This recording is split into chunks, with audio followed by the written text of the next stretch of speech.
면접의 유형도 여러 가지입니다. 가장 기본적인 이제 인적성 면접, 인성, 즉 서류 기반으로 해서 그 서류를 확인하는 인성과 적성을 면접하는 거. 그다음 심층 면접, 전공에 대해서 얼마큼 적합성을 갖고 있는지. 그다음에 구술 면접. 마찬가지로 재직무 면접, 교과 면접에 이제 구술 면접이 해당되겠죠. 서울대라든가 카이스트 등에서 보는 면접이고요. 그다음 마지막으로 인성만 보는 인성 면접, 주로 이제 서류 기반으로 해서 확인하는 작업의 면접이라고 보면 됩니다. 주로 이제 면접 자료는 두 가지가 있습니다. 아까 말씀드린 것처럼 서류 확인, 자기소개서, 그다음에 추천서, 그다음에 생활기록부, 그다음에 제시문을 통해서 그 제시문을 읽고 그거에 대한 논리적인 사고를 평가하는 제시문 면접. 그다음에 면접 방식으로 그 1대1로 하느냐 또는 집단으로 하느냐, 아니면 어떤 제시문을 주고 발표하는 식의 면접이냐에 따라서 개별 면접, 집단 면접, 발표 면접 이렇게 나눌 수 있습니다. 또한 대부분의 대학들이 이제 그 다대일 면접을 합니다. 다대일 면접, 가천대 의대 같은 경우는 6명의 면접관이 1명을 놓고 면접을 하는 면접을 진행을 하고 있습니다. 그만큼 1대1보다는 다대일, 서울대 같은 경우는 2대1 이런 식으로 면접을 하고 있다. 그 다음에 예전에는 이 어떤 구조화되지 않은 자유자재식의 이제 면접 방식에서 최근은 구조화된 면접, 즉 데이터베이스를 표준화하고 체계화시키는 그런 면접으로 가고 있는 추세입니다. 네, 그래서 이런 면접 유형을 좀 띄고 있다. 저는 이제 면접을 어떻게 평가하냐 그러면 수능은 달리기 게임이다. 그래서 몇 초 안에 들어오면 통과, 몇 초 넘어 들어가면 은메달, 동메달 아주 정확하잖아요. 그러면 면접은 두루뭉실하게 뽑는다고 생각하는 분들이 많은데요. 그게 그렇지 않다는 거죠. 면접이 자꾸 구조화되어 있고 그 다음에 여러 선생님이 평가를 했을 때 어떤 선생님은 10점 만점에 10점을 줬는데 어떤 선생님은 2점을 주는 이런 일이 안 생긴다는 거예요. 왜냐하면 그게 평가 기준이 정해져 있고 그 다음에 그거에 대한 오랫동안 선생님들의 경험이 있기 때문에 면접 점수를 주면 그 오차가 별로 없다는 거죠. 마치 그 피겨스케이팅이나 체조 같은 걸 보면 우리들은 일반 시민들은 봤을 때 저게 얼만큼 잘 타는 건지 저게 얼마나 고난도인지 잘 모르잖아요. 그런데 그 올림픽 경기할 때 체조 심판들이 쭉 보면 몇 바퀴를 돌았기 때문에 저건 난이도 몇 점에 뭐고 이거는 이렇게 실수했기 때문에 감점이 뭐고 이게 굉장히 구조화되어 있어서 몇 명의 심판관들이 심판을 했을 때 그 오차가 별로 없다는 거죠. 다시 말하면 면접은 또 다른 시험이라는 거 잊지 않았으면 좋겠습니다. 네. 면접 자료의 유형에 따라서 좀 구체적으로 좀 설명을 좀 드리도록 하겠습니다. 왜냐면은 이제 이것이 우리 수험생들이 가장 준비하는 데 있어서 가장 이제 포인트가 될 부분이기 때문에 면접 방식으로 몇 대 몇을 한다 이런 것보다는 그 방식에서 이제 그 확인 면접 또는 어떤 제시문을 주고 그것을 분석하고 하는 그 준비 단계에서 방법 자체가 달라지는 그런 이 유형별로 한번 설명을 다시 한번 드리도록 하겠습니다. 서류 기반 면접은 아까 잠깐 말씀드린 것처럼 이제 확인 면접입니다. 그 서류가 얼마만큼 진정성이 있느냐. 이 친구가 예를 들어서 이제 거짓으로 이것을 올리지는 않았는가. 또 자기소개서도 마찬가지로 소설을 쓰지는 않았는가라는 확인 면접을 들어가는 거고요. 그 다음에 심층 면접, 교과와 연계해서 수학 문제를 낸다든가 아니면 생명과학 문제를 낸다든가 하는 이런 에 대한 질문을 던짐으로써 답변하는 서류 기반 면접이 좀 있습니다. 그 다음에 이제 제시문 면접은 학교에서 준비한 제시문을 제공을 합니다. 그래서 일정 기간 준비를 하고 그것을 풀고 일정 기간 시간을 주고 준비를 해서 들어가서 짧은 시간 안에 답변을 하고 나오는 이런 식입니다. 그래서 분석형이 있고 그 다음에 문제를 푸는 카이스트라든가 아니면 서울대학교 일반 전형이라든가 이런 부분에서 시행하는 심층 면접, 문제 풀이형 이렇게 크게 4가지로 구분을 좀 할 수 있습니다. 그렇죠. 서류 기반 면접하면 제가 학생들한테 자기소개서 할 때 어떤 책 읽었다라고 함부로 쓰지 말라고 하거든요. 왜냐하면 교수님께서 그 책의 내용을 물어볼 수 있다는 얘기죠. 그런 것처럼 확인하는 걸 통해서 학생의 진정성을 보는 건데 제시문 기반 면접 같은 경우에는 특히 서울대학교에서 이제 수학 공과대학 같은 경우에 수학 재시문 면접을 봤는데 그거 많이 아직 가르쳐가지고 네. 저희가 많이 서울대 네. 공대 합격시킨 경험이 있는데 네. 제가 한때 그 서울대학교 경제경영학과 수시로 많이 합격시켰을 때의 포인트는 뭐였었냐면요. 서울대 경제경영은 수학 재시문 면접을 봤다는 거죠. 문과임에도 불구하고. 그래서 수능 성적이 아무리 좋고 내신 성적이 좋아도 수학에 대한 면접 준비가 되어 있지 않은 학생들은 실제로 서울대학교 경제경영학과에 합격을 못했다는 거예요. 다시 말하면 충분히 실력이 있었어도 서울대학교 경제경영학과에서는 문과임에도 불구하고 수학 재시문 면접을 매우 어렵게 본다라는 걸 아는 사람들은 미리 고등학교 1, 2학년 때부터 준비를 했을 거고요. 화학과에서는 화학 면접을 보잖아요. 그렇죠? 본과대학에서 수학 면접을 보고 이런 식으로 면접에서 어떤 걸 물어보고 어떻게 대응해야 될지를 알고 모르는 거는 그야말로 합격의 좌우가 되는 굉장히 중요한 요소라고 볼 수 있겠습니다. 그렇죠. 출제 범위가 어느 정도 좀 주어진 거와 전혀 주어지지 않는 상고는 좀 다르겠죠. 그렇죠. 왜냐하면 서울대학교 인문계열 같은 경우에는 수리 면접을 안 보거든요. 네. 그러면 그런 친구들은 구태여 수학 문제를 푸는 면접 준비를 할 필요는 없지만 내가 경제 경영을 간다 그러면 아니면 공과대학을 간다 그러면 저거 준비를 해야 되는구나. 그럼 큰 차이가 있을 거고요. 분석형 재시문 면접 같은 경우에는 제한된 시간 내에 재시문을 읽고 그 다음에 교수님하고 얘기를 하는 거잖아요. 근데 교수님이 거기에 대해서 아예 인생관을 물어보는 게 아니죠. 그렇죠. 이 내용을 정확히 파악하는 걸 물어보는 거기 때문에 수능 비문학 독해와 큰 차이가 없이 다만 면접으로 얘기한다고 보면 될 것 그렇죠. 같습니다. 네. 그 뒷부분에 이제 예시문을 좀 놓고 우리 다시 한번 자세하게 좀 말씀드리도록 하고요. 이번에 이제 그 면접의 어떤 그 제공하는 유형에 따라서 서류를 제공하는 유형에 따라서 분류를 했다면 면접 방식에서 다시 한번 좀 이렇게 구체적으로 좀 말씀드린다면 일반적인 면접은 이제 발표 면접입니다. 예, 주어진 거에 면접관이 질문을 하고 거기에 대한 답변을 하는 가장 대표적인 방법이죠. 그 다음에 토론 면접인데요. 작년에 이제 고려대학교하고 그 일부 그 교대에서 이 토론 면접을 진행을 했습니다. 근데 대부분 이것이 평가 방법에서 약간 이 공정성의 문제가 좀 제기가 돼서 이 폐지가 되겠습니다. 그래서 올해는 진행을 하지 않습니다. 그다음에 이제 가장 어렵다고 하는 이제 다중 미니 면접, 다중 미니 면접 주로 이제 의대에서 진행을 합니다. 서울대 같은 경우는 정시에서도 이 MMI를 보는데요. 이 MMI가 의대에서 최초 3개 학교에 출발해서 지금은 13개 학교로 확대가 된 상태입니다. 다중 미니 면접 MMI는 네. 이종만 선생님이 제일 고수 아닌가요? 그렇죠. 저희 오랫동안 준비했고 네. 지금 많은 학생들을 네. 그 다중 미니 면접을 통해서 네. 의과대학에 합격을 시키고 있습니다. 네.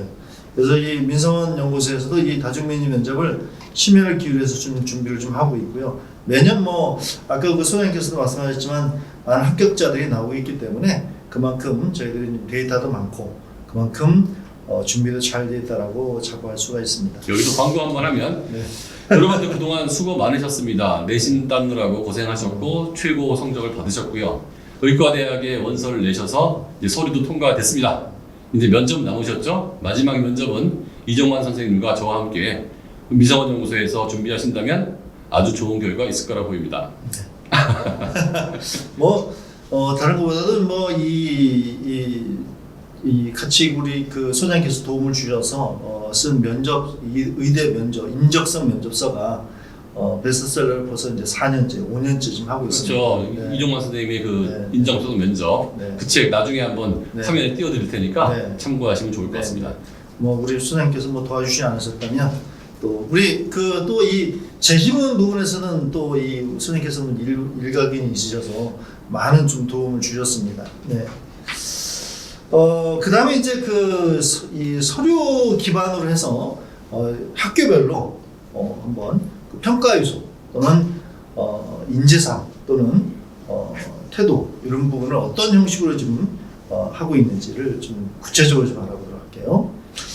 서울대 지역균형 같은 경우는 그 대표적인 서류 기반 확인 면접입니다. 네, 재심을 주지 않습니다. 시간도 15분, 12분, 15분 내외에서 그동안의 승량을 기록하고 자기소개서. 다만 서울대학교 지역균형의 특징이라면은 창의성 면접을 구두로서 질문한다는 겁니다. 재질문은 주지 않지만 꼭 창의성 면접을 질문한다. 또한 적성 면접, 적성에 대한 소양 면접을 질문을 한다는 거, 그거를 좀 알아주셨으면 좋겠습니다. 서울대 지역균형 선발의 면접을 갔다 온 친구들의 얘기를 들어보면 상당히 까다로운 질문을 많이 하고 교과 내용과 직접 연결은 되지 않지만 간접적으로 연결되는 내용을 물어보기 때문에 교수님들께서 면접을 통해서 이 학생의 그 지식이나 지능의 정도까지 파악하려는 시도가 보인다는 말들을 종종 들었습니다. 지역균형에서 특히 이제 그 가장 많이 물어본 것이 이제 독서입니다. 네, 독서. 아무래도 이제 독서가 최근에 이제 생활기록부가 3년 전부터 바뀌면서 내용을 쓰지 않고 저자와 제목만 쓰다 보니 확인하는 부분에서 독서가 가장 비중을 많이 차지하고 있다는 거 꼭 기억을 해주시고요. 그렇죠. 어느 책에서 무슨 내용이 있었고 어떤 점이 좋았냐 이렇게 물어보면 그 책에 있는 내용을 떠올려서 얘기해야 되는데 떠올려서 얘기하는 과정 속에서 학생의 논리적 사고력하고 진실성이 보이겠죠. 네, 맞습니다. 그 다음에 이제 연세대 면접형은 지역균형과 거의 비슷하다고 보시면 됩니다. 학업 역량, 그 다음에 이 서류에 대한 확인, 그래서 두 개는 좀 같다라고 봐도 과언이 아닙니다. 그 다음에 이제 그 고려대 같은 경우도 여기는 좀 나와 있지 않지만 고려대학교 같은 경우도 학교장 추천은 연세대학교 면접형, 그 다음 서울대 직윤과 같은 성격을 갖고 있는 면접이다 이렇게 보시면 되고요. 네. 그 다음에 이제 건국대 자기 추천, 그 다음에 두드림, 시립대 학생부 종합, 이런 유형들이 전부 다 이제 서류 기반으로 이 확인, 즉 진정성을 확인하는 그런 면접이다라고 보시면 될 것 같습니다. 좀 더 이제 구체적으로 이제 평가 요소별로 좀 한번 좀 해보면요. 아까도 말씀드렸지만 이제 예를 들어서 보고서를 썼는데 이것이 고등학교 범위 내에서 네가 지금 할 수 있는 거냐, 아니면 누가 부모님 중에 대학 교수님이 계셔서 대신 해줬느냐, 이런 것들 진실성이겠죠. 그런 부분에 대해서 질문을 하면 제가 경험한 바로는 이렇게 좀 대신 해주는 그 학생들이 좀 덜어 있습니다. 그러다 보니 몇 마디 물어보면 바로 드러나더라고요. 그렇죠. 그러니까 내가 한 것과 남이 해준 거는 경험이 누적된 거기 때문에 말할 때 그 진실성에서 그 차이가 날 수밖에 없겠죠. 네, 맞습니다. 그래서 최근에 이제 그 우스운 얘기지만은 이제 그 대치동에 수많은 이 컨설팅 회사들이 좀 난립을 하면서 숙제를 대신해주는 이런 회사들이 좀 늘고 있다라고 해요. 그래서 이제 그런 데서 우리 내신 준비를 하다 보니 이런 것들을 이제 이제 맡기는 경향이 있는데 절대 나중에 이런 면접에서 드러난다. 그래서 아마 면접이 가장 중요한 역할을 좀 하고 있지 않나 생각을 합니다. 학생부와 자기소개서를 중심으로 서류의 진실성을 파악하는 면접이기 때문에 학생부와 자기소개서는 굉장히 진실해야 되고요. 여기에 거짓을 쓴다는 것은 굉장히 위험합니다. 많은 컨설팅 회사에서 자기소개서를 대필해 준다고 하는데요. 저희는 결코 자기소개서 대필 서비스를 하고 있지 않습니다. 자기소개서를 논리적으로 잘 쓰는 거는 저희가 도와줄 수 있지만 자기소개서의 내용을 대신 써준다든지 없는 내용을 쓴다는 것은 합격에 다가가는 길이 아니고요. 합격하고 멀어지는 길뿐만 아니라 향후에라도 그 내용이 발견되면 불합격될 수 있기 때문에 그런 위험한 방법은 절대로 택하지 않는 것이 좋을 것 같습니다. 그게 이제 이 오랜 기간을 이제 이 컨설팅 회사를 운영했던 노하우인 것 같습니다. 뭐냐면요.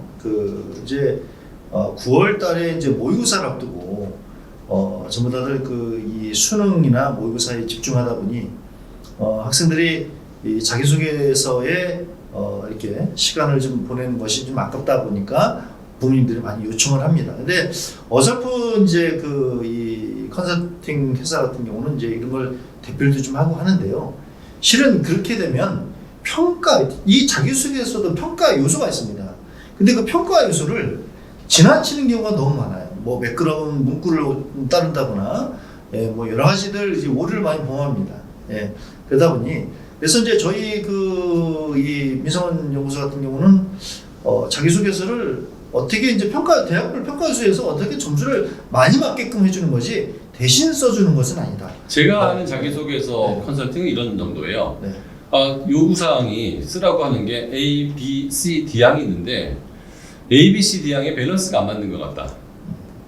한쪽만 너무 그렇죠. 치우친 것 같다. 맞습니다. 야, 너는 너무 수학과학 쪽으로 활동을 많이 얘기한 것 같아. 너 다른 쪽, 인문학적 활동도 많이 했는데 세상은 밸런스 있는 학생을 원하는 것 같아. 그러니까 수학과학 활동을 90% 쓸 게 아니고 그걸 한 70%나 60% 정도 쓰고 나머지는 인문학적 요소도 한번 적어보는 게 어떻겠니? 학생을 도와준 경험을 쓰라고 했는데 이건 너무 잘난 척한 거 아니니? 좀 다른 식으로 전개하는 게 어떨까? 이게 제가 도와주는 방식이지요. 이 학생을 대신해서 문제를 써주는 것, 그거는 정말로 위험한 일입니다. 제가 이제 이 면접에 대한 말씀을 드리면서 자기소개서를 계속 지금 강조를 드리는 이유가 있습니다. 실은 면접의 시작은 자기소개서 쓰기부터입니다. 실은. 그러다 보니 그 자기소개서 얼마만큼 진실성을 담느냐에 따라서 면접에서 얼마만큼 진실되게 얘기를 하느냐 이게 이제 연결이 돼야 되거든요. 실은. 네. 그렇죠. 그 다음에 자기소개서 쓸 때 노하우가 하나 있다면 교수님께서 물어볼 만한 것들을 자기소개서에서 저는 살짝 그렇죠. 제시를 할 수 있다는 거죠. 예를 들어서 교수님께서 이건 거짓말이 아닐까? 정말 했을까? 네. 이런 궁금증을 쓰게 만들어서 그 부분을 자기 면접 때 부각할 수 있게 만드는 것도 자기소개서 쓰는 좋은 방법 중에 하나가 될 것 같습니다. 네. 그래서 서류의 진실성, 도덕성, 사회성, 발전 가능성 저희들이 이런 얘기들은 실은 어디 영역에서 많이 들은 얘기냐면요 자기소개서에 들어가는 영역 중입니다. 그렇죠. 전공 적합성, 발전 가능성, 잠재력, 도덕성 전부 이게 자기소개서와 뗄래야 뗄 수 없다. 그래서 학생부와 자기소개서, 면접 이거는 세계는 이퀄 관계다라고 봐도 과언이 아닐 겁니다. 그 다음에 이제 그 재신문 기반으로 대표적인 거를 좀 말씀드리면 이제 서울대학교 일반 전형이 되겠죠. 그 다음에 서울대학교 일반 전형은 아까 선생님께서 말씀하셨듯이 인문계열 같은 경우는 이제 지문, 경제 지문, 인문사회, 어떤 인문학 지문, 그 다음에 자연계열은 이제 이 해당되는 전공에 대한 생명과학, 화학, 그 다음에 대부분 공대는 수학. 되고요. 그 다음에 이제 이 자유전공 학부에서는 문과생들도 이제 수학시험을 좀 그렇죠. 선택을 하게 문과생들 중에서 자유전공학부, 경제 경영 쪽에서 전부 수학을 보죠. 그렇죠. 네, 그렇습니다. 그래서 문과 친구들이 가장 좀 어려워서 그 면접이 어려워서 선택을 못한다고 하는 그런 과들이 좀 되겠습니다. 그 다음에 이제 연세대 활동수영 같은 경우와 이제 고려대학 같은 경우도 재신문 면접의 대표적인 재신문 면접인데요.